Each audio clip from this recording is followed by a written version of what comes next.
Hello বন্ধুরা, good morning. তো আজকে চলে আসলাম, এখন বাজে 6টা, প্রায় 6:30 বেজে গেছে। তো ভাবলাম তোমাদের সাথে একটা লং ভিডিও দিই, কারণ অনেক দিন আমি একটা ব্লগ ভিডিও বানাইনি। তো চলো আজকে আমি সকাল থেকে কি কাজ করি তোমাদের সঙ্গে সেটাই শেয়ার করব। তো চলো দেখাচ্ছি। আজকে মেয়ের স্কুল আছে, তো ওর জন্য কী টিফিন করব, তার সাথে ঘরের সামান্য কিছু কাজ তোমাদের সঙ্গে শেয়ার করব। অনেক দিন শেয়ার করিনি, আর যদি সম্ভব হয় আজকে আমাদের এখানকার কোয়ার্টারটাও তোমাদেরকে দেখাবো যে কীরকম। তো চলো আগে সবজিটা কেটে নিই, তারপর তোমাদেরকে দেখাচ্ছি। দেখো আমি কড়াইটা বসিয়ে দিয়েছি, তো এটা গরম হয়ে গেলে তেলটা দিয়ে দেবো।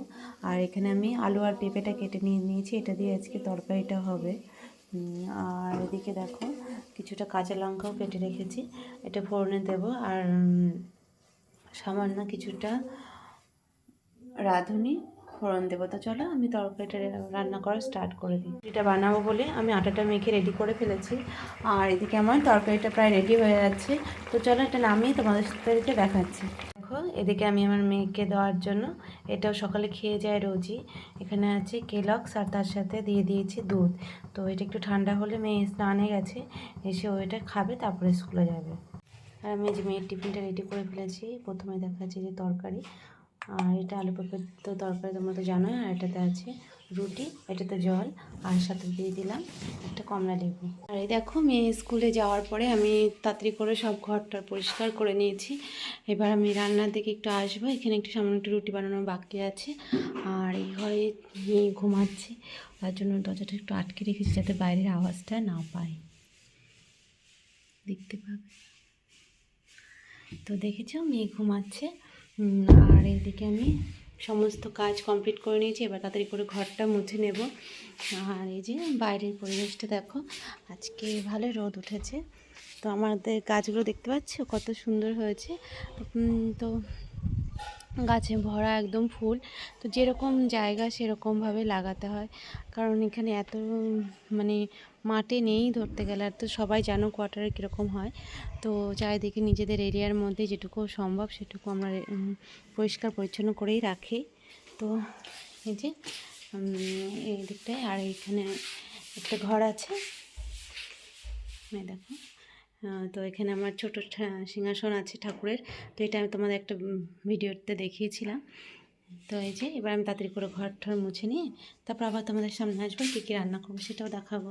এই যে এদিকে আমি ঘর মোছার জন্য জল রেডি করে নিয়েছি। এবার আমি তাড়াতাড়ি করে ঘরটা মুছে নিই, আর দেখি ছোটো মেয়ে যদি তার আগে না উঠে যায় সেটাই আর প্রে করি, কারণ ও উঠে গেলে আর কোনো কাজ হবে না। তো চলো তাড়াতাড়ি করে আমি ঘরটা মুছে ফেলি।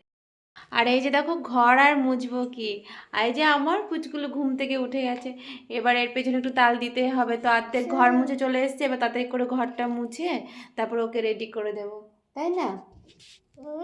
তুমি সকালে কি খাবে বলে দাও। আচ্ছা কি খাবে সকালে বলো? রুটি।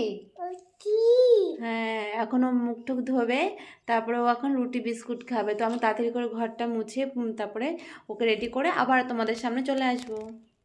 আর এই যে এদিকে আমার ঘরটা সব মোছা হয়ে গেছে, এবার তাড়াতাড়ি রুটি কটা বানিয়ে নেব। আর আমাদের পাপা ঘরেও চলে এসেছে, এবার সবাই মিলে ব্রেকফাস্টটা করে নেব। তো চলো আমি তাড়াতাড়ি করে রুটিটা বানিয়ে ফেলি। আর আমাদের তো ব্রেকফাস্ট করা হয়ে গেছিলো, যেহেতু ওর পাপা ঘরে চলে এসেছিলো, খাওয়া দাওয়া করে পাপা ডিউটিতে আবার চলে গেছে। আর এই যে এখন আমার মেয়ের জন্য নিয়ে নিয়েছি, এখানে আছে রুটি আর দুটো বিস্কুট আছে। রুটিটা আমি একটু গরম জলে ভিজিয়ে তারপরে ভালো করে হাতে চটকে নিয়ে এবার এটাকে আমি খাইয়ে দেবো, কারণ যেহেতু ও ছোটো, তো গরম গরম জলের সাথে ভিজিয়ে দিলে ওর পেটটা গেলে অসুবিধা হবে না। তো আর এদিকে জল নিয়ে নিয়েছি, এবার আমি খাওয়া দাওয়া করে নিলাম। তো আমার আজকে সকালের পুরো ভিডিওটা কেমন লাগলো অবশ্যই বলবে, আর ভালো লাগলে অবশ্যই লাইক কমেন্টস করবে। তো এটা ছিল তো আমাদের সকালবেলায় কী থাকে, সবার বাড়িতেই ব্যস্ততা থাকে। তো যাদের বাড়িতে ছোট ছোট বেবি আছে তাদের তো আরোই ব্যস্ততার মধ্যে সকালটা কাটে। তো যাই হোক, এখন আমি মেয়েকে খাওয়াবো। আর তোমরা পুরো ভিডিওটা দেখো আর এরকমভাবে পাশে থেকো, আর ভালো লাগলে অবশ্যই শেয়ার করে দিও। চলো এখনকার জন্য টাটা, বাই বাই।